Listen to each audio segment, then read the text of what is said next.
Hello friends, welcome to my channel Ritu's design. आज मैं इस वीडियो में आपको आस्तीन की कटिंग करना सिखाऊंगी। इस आस्तीन की कटिंग की जो मेथड है ये आप सभी उसमें यूज़ कर सकते हैं। फॉर एग्जांपल जैसे आपको ब्लाउज़ की करना हो तो ब्लाउज़ के लिए तो मैं बता ही रही हूँ कैसे कटिंग करना है।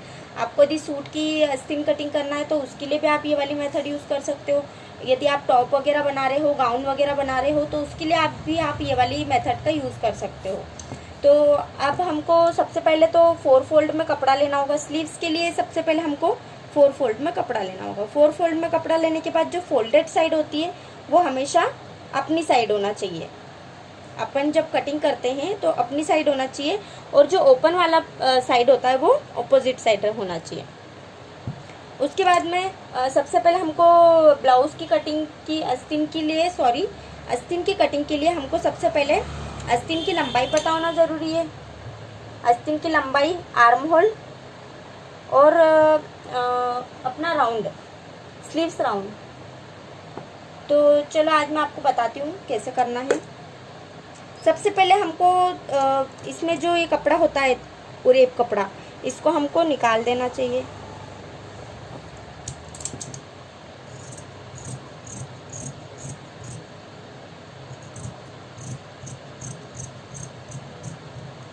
ये हमने निकाल दिया। उसके बाद आएगी हमारी लेंथ लेने के लिए हमको ब्लाउज उठाया। ब्लाउज या फिर आपके पास आपको बॉडी मेजरमेंट से आता है तो बॉडी मेजरमेंट से आप ले सकते हैं, या तो फिर आपको ब्लाउज जो है हमारे पास, या फिर आप सूट की कटिंग कर रहे हैं तो सूट की लंबाई भी आपको ऐसे ही नापना है। पर अब बॉडी मेजरमेंट से तो मैं आपको बाद में वीडियो बताऊंगी। अभी मैं आपको ब्लाउज की बता देती हूँ। ब्लाउज की आस्तीन लेने के लिए हमको सबसे पहले जो शोल्डर और स्लीव्स के बीच कम में जो हम सिलाई लगाते हैं जॉइंट करने के लिए, वहाँ से टेप लेना है हमको और बिल्कुल बॉटम तक लाना है। ये कितनी आ रही है? 4 इंचेस। ये देखो 4 इंचेस की हमारी लंबाई आ रही है। तो हमारी लंबाई 4 इंचेस की आ रही है तो हमको 4 इंचेस की नहीं रखना है। यदि हम इसको 4 इंच की रखेंगे तो ये हमारी छोटी हो जाएगी। क्यों, कैसे छोटी हो जाएगी? 4 इंच की रखेंगे तो अभी तो हमारा ½ इंच ऊपर सिलाई में जाएगा। अभी इधर नीचे से फोल्ड होगा तो ये हमारी कितनी बच जाएगी? ये हमारी केवल 3.25 या 3 इंचेस की आस्तीन बच जाएगी। तो हमको इसको 4 इंच नहीं लेना, इसको हमको हमेशा बढ़ा के लेना होती है। अब 4 इंच की हमारी आस्तीन है तो हमको इसको ½ इंच तो बढ़ाना ही होगा। ½ इंच बढ़ा लिया हमने। उसके बाद में टेप को उठाए बिना हमको एक 2.5 इंच पे निशान लगाना है। हमारे पास 2 लाइन आ जाएगी। एक तो ये फाइनल वाली, मतलब जो हमारी लेंथ की लाइन है, एक ये वाली लाइन हो गई हमारी, और ये वाली हो गई हमारी आर्म होल वाली लाइन। इसको आप टेप को उठाना नहीं है, इसमें आपको स्ट्रेट रखना है। यदि आपकी आस्तीन की लंबाई फॉर एग्जांपल 8 इंचेस है, 8 इंचेस से रखना है तो इसके लिए आपको 8 इंचेस है तो यहीं पर आपको 8 इंच का निशान लगा के 3 इंच, 2 इंच, 2.5 इंच जो भी इसका डाउन होता है वो मैं आपको बाद में बताऊंगी। इसका डाउन होता है वो करना है। अब यहाँ पर 4.5 इंच की हमारी आस्तीन हो गई। अब हमने 2.5 इंच का हमने डाउन ले लिया यहाँ पर, ठीक है। 2.5 इंच का डाउन ले लिया। अब आपको सारी आस्तीन में 2.5 इंच का डाउन नहीं लेना है। इसमें मैं आपको बता देती हूँ। फॉर एग्जांपल हमारी 2.5 इंचेस की आस्तीन है ना, इसमें हमको 2 इंच डाउन लेना है। यदि हमारी 2.5 की, देखो इसमें बताती हूँ मैं, यदि हमारी 2.5 इंच की आस्तीन है तो ये हमारी ½ इंच हम इसको बढ़ाएंगे तो कितनी हो गई हमारी? 3 इंच। ये देखो ये हमारी हो गई यहाँ पर 3 इंच हो गई। अब इसको हम यहाँ पर 2 इंच का डाउन देंगे। जैसे हमने 2.5 इंच का दिया है वैसे यहाँ पर हम इसको 2 इंच का डाउन देंगे। यदि हमारी आस्तीन हो गई 7 इंच की, यदि हमारी आस्तीन 7 इंच की हो गई तो 7 इंच की हो गई तो 7 इंच तो हमारा ये हो गया और ½ इंच हमने सिलाई के लिए बढ़ा लिया। तो मतलब कितनी हो गई? 7.5 इंच। 7 इंच में हमको 3 इंच डाउन लेना है। 3 इंच डाउन लेना तो हमारी यहाँ पर आ जाएगी डाउन वाली लाइन, ये हो गई हमारी, ठीक है। वैसे ही यदि 3.5 तक जो भी है, जैसे 2.5, 3.5 इंच की जो भी आस्तीन है उसके लिए हमको 2 इंच का डाउन लेना है। जैसे हमने यहाँ पे 2.5 इंच का लिया वैसे ही यहाँ पर 2 इंच का आ जाएगा। 4, 5 to 6.5 तक की जो भी स्लीव्स है उसके लिए आपको 2.5 इंच का डाउन लेना है। और 7 to 8, 9, 10, 11, 12 या फिर एल्बो स्लीव्स या फिर फुल स्लीव्स के लिए जो भी है लेंथ है वो हमको उसमें 3 इंच का डाउन लेना है, ठीक है। अब हमने यहाँ पर 2.5 इंच का डाउन ले लिया।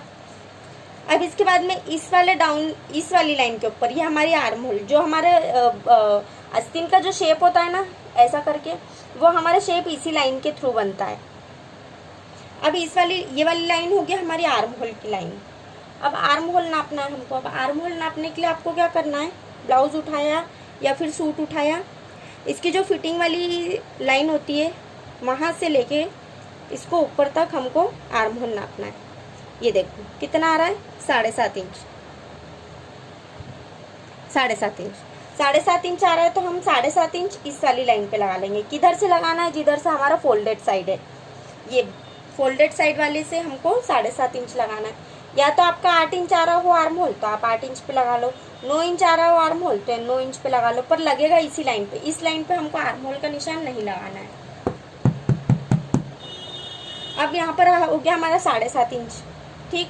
अब हमको यहाँ पर 1.5 इंच का मार्जिन छोड़ना है, क्योंकि यदि हम मार्जिन नहीं छोड़ेंगे तो हमारी ये स्लीव्स केवल यहाँ मार्जिन के लिए तो जगह चाहिए, बिल्कुल एंड तक आ जाएगी हमारी सिलाई।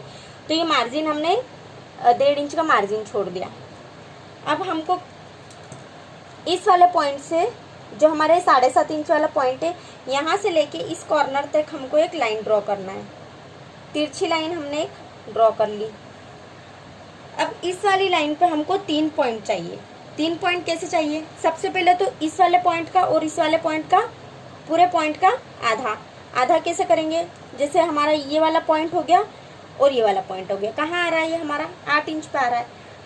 8 इंच का आधा कितना होगा हमारा 4 इंच। एक हमने 4 इंच पे पॉइंट बना लिया, एक पॉइंट हमारा रेडी हो गया। अब दूसरा पॉइंट कैसे बनाना है हमको, इस वाले पॉइंट से और इस वाले पॉइंट से, इस वाले से और इस वाले से, इन दोनों का हाफ करना है। अब ये वाला पॉइंट और ये वाले पॉइंट की लेंथ कितनी आ रही है 4 इंच, इसका क्या हो जाएगा हाफ 2 इंच। 2 पॉइंट मिल गए। अब अपन को एक और पॉइंट चाहिए। एक और पॉइंट कैसे निकालेंगे, इस वाले पॉइंट से और इस वाले पॉइंट से, इसका भी हाफ कर लेंगे। ये भी कितना आ रहा है 4 इंच, 4 इंच आ रहा है, मतलब 2 इंच पे हमने मार्क कर लिया। अब आपको एक चीज का ध्यान रखना है, यहाँ पर हमको हाफ इंच बढ़ाना है। बढ़ाना कैसे, जैसे इस वाले पॉइंट से, बीच वाले पॉइंट को आपको हाथ नहीं लगाना है, इस वाले पॉइंट पे आपको हाफ इंच नीचे लेना है और इस वाले पॉइंट पे आपको हाफ इंच ऊपर लेना है, ठीक। आप ऐसे भी याद रख सकते हैं, जो लाइन नीचे जा रही है उधर का पॉइंट हाफ इंच हमारा नीचे हो जाएगा और जो लाइन ऊपर जा रही है उधर हाफ इंच हमारा ऊपर हो जाएगा, ठीक है। अब हमको तीनों, ये सारे पॉइंट्स को मिलाना है। अब ये सारे पॉइंट्स को कैसे मिलाएंगे हम, इस वाले पॉइंट्स को, अब ये वाले पॉइंट को भूल जाओ आप, जो हमने पहले ही निकाले थे 2, ये हमारे हाफ इंच वाला जो हमने बढ़ाया, ये वाला ही आपको केवल याद रखना है। इस वाले पॉइंट से चले इस वाले पॉइंट तक, फिर इस वाले पॉइंट से चले ये सेंटर वाले जो हमने पहले निकाला था, फिर इस वाले पॉइंट से चले ये वाले ऊपर पॉइंट पे और इससे इस पे मिला देंगे, है ना। अब ये जो पुराने वाले पॉइंट, इससे हमको कोई लेना देना नहीं है। अब हमारी ये लाइन बन जाएगी एक, देखो मैं बना के बता देती हूँ आपको। इस वाले पॉइंट से चले, इस पे मिले, इससे फिर यहाँ पर, यहाँ से फिर यहाँ पर और यहाँ से फिर यहाँ पर, ये हमारी एक कर्व लाइन बन गई। अब ये तो हो गया हमारा फ्रंट का मतलब जो आस्तीन हम आगे की साइड जोड़ते हैं, ये शेप हमारा उसका हो गया, ठीक है। अब हमको चाहिए पीछे के लिए क्या करेंगे हमने आगे के लिए ये वाले पॉइंट का यूज़ नहीं किया है ना, अब हम इसको पीछे वाले के लिए इस पॉइंट का यूज़ करेंगे। आगे के लिए तो हमने केवल ये दोनों पॉइंट का यूज़ किया है। इसके लिए हम इस पे भी आप हाफ इंच का बढ़ा लो, इस पे डाउन किया, इस पे ऊपर बढ़ाया और इस वाले पे भी आपने ऊपर बढ़ाया, हाफ इंच ऊपर बढ़ा लिया। अब इसको भी आपको मिलाना है। इसको कैसे मिलाना है, इसको कहीं पे भी नहीं मिलाना है, इस पॉइंट से इस पॉइंट को मिलाना और इस पॉइंट से इस पॉइंट को मिलाना। तो चलो मिलाते हैं। इस पॉइंट से हमने इसको मिला दिया और इस पॉइंट से हमने इसको मिला दिया, ये बन गई हमारी आस्तीन का शेप आ गया।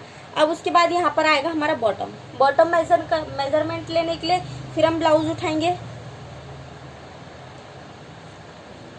ये देखो हमारा आ रहा है 6.5 इंच, 6.5 इंच आ रहा है बॉटम, तो 6.5 इंच हमारा फाइनल हो गया और ये 1.5 इंच हमने वापस इधर भी मार्जिन छोड़ दिया, ठीक। अब ये लाइन हमारी बन गई ऐसे, ठीक। अब इसकी अपन कटिंग कर लेंगे। सबसे पहले आपको फ्रंट वाला कटिंग नहीं करना है, सबसे पहले जो हमारी पीछे वाली लाइन है ना, ये वाली कटिंग करना है, उसके बाद में हम फ्रंट वाला कटिंग करेंगे।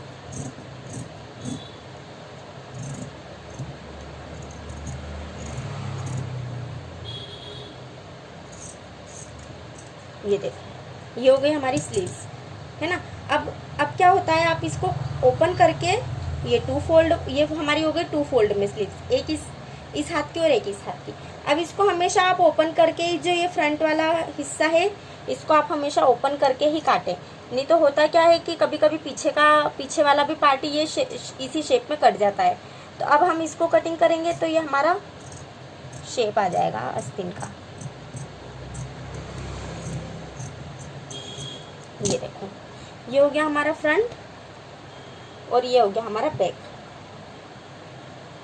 ठीक है, ऐसे ही और वीडियो देखने के लिए लाइक, सब्सक्राइब और शेयर करना ना भूलें।